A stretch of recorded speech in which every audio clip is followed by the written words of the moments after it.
أعوذ بالله من الشيطان الرجيم. بسم الله الرحمن الرحيم. الرحمن علم القرآن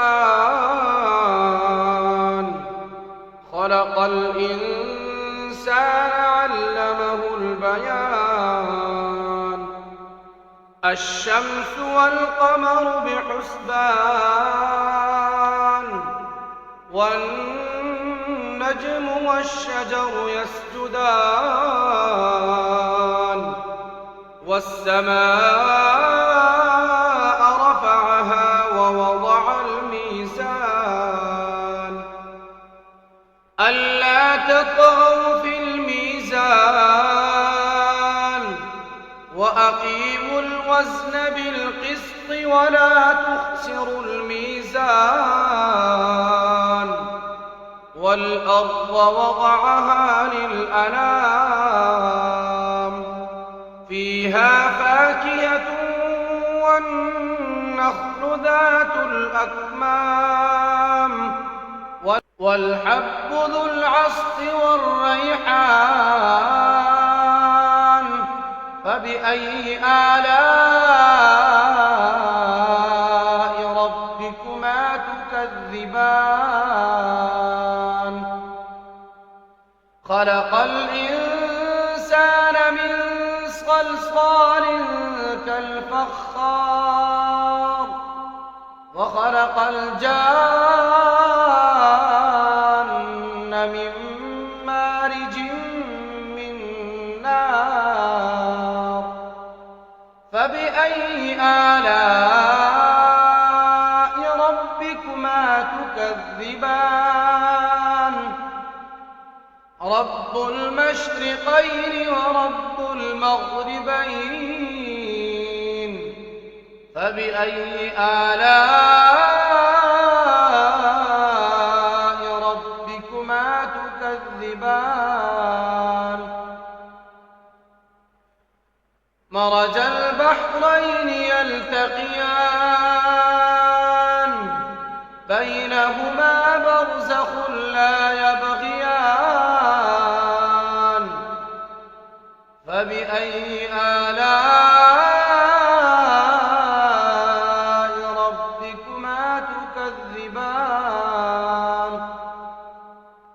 يخرج منهما اللؤلؤ والمرجان فبأي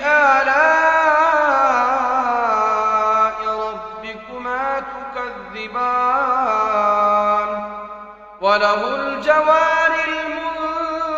المنشآت في البحر كالأعلام فبأي آلاء ربكما تكذبان كل من عليها فان ويبقى وجه ربك ذو الجلال والإكرام فبأي آلاء ربكما تكذبان يسأله من في السماوات والأرض كل يوم هو في شأن فبأي آلاء ربكما تكذبان سنفرغ لكم أيها الثقلان فبأي آلاء ربكما تكذبان يا معشر الجن والإنس إن استطعتم أن تنفذوا من أقطار السماوات والأرض فانفذوا لا تنفذون إلا بسلطان فبأي آلاء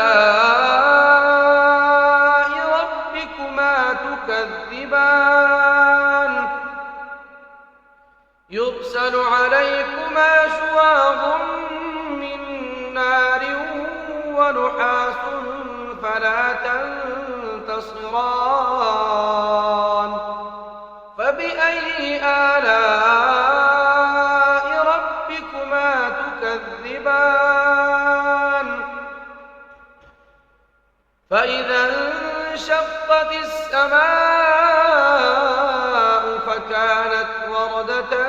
كالدهان فبأي آلاء ربكما تكذبان فيومئذ لا يسأل عن ذنبه إنس ولا جان فبأي آلاء ربكما تكذبان يعرف المجرمون بسيماهم فيؤخذ بالنواصي والأقدام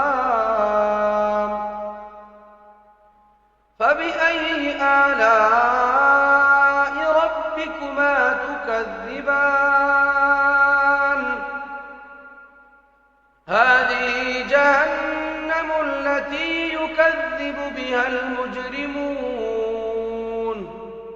يطوفون بينها وبين حميم آن فبأي آلاء ربكما تكذبان ولمن خاف مقام ربه جنتان فبأي آلاء ربكما تكذبان ذواتا أفنان فبأي آلاء ربكما تكذبان فيهما عينان تجريان فبأي آلاء ربكما تكذبان فيهما من كل فاكهة زوجان فبأي آلاء ربكما تكذبان متكئين على فرش بطائنها من استبرق وجنى الجنتين دان فبأي آلاء ربكما تكذبان فيهن قاصرات الطرف لم يطمثهن إنس قبلهم ولا جان فبأي آلاء ربكما تكذبان كأنهن الياقوت والمرجان فبأي آلاء ربكما تكذبان هل جزاء الإحسان إلا الإحسان فبأي آلاء ربكما تكذبان ومن دونهما جنتان فبأي آلاء ربكما تكذبان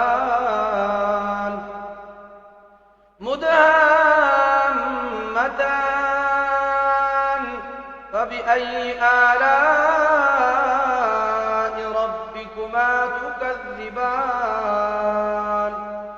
فيهما عينان نضاختان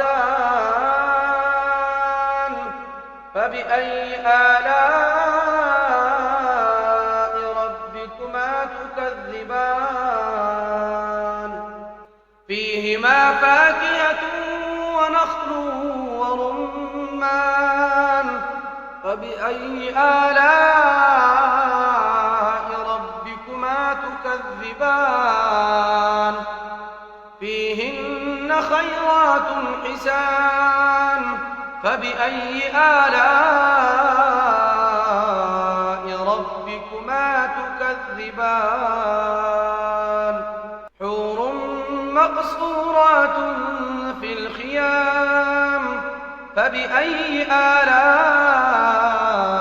ربكما تكذبان يطمثهن إنس قبلهم ولا جان فبأي آلاء ربكما تكذبان متكئين على رفرف خضر وعبقري حسان فبأي آلاء ربكما تكذبان تبارك اسم ربك ذي الجلال والإكرام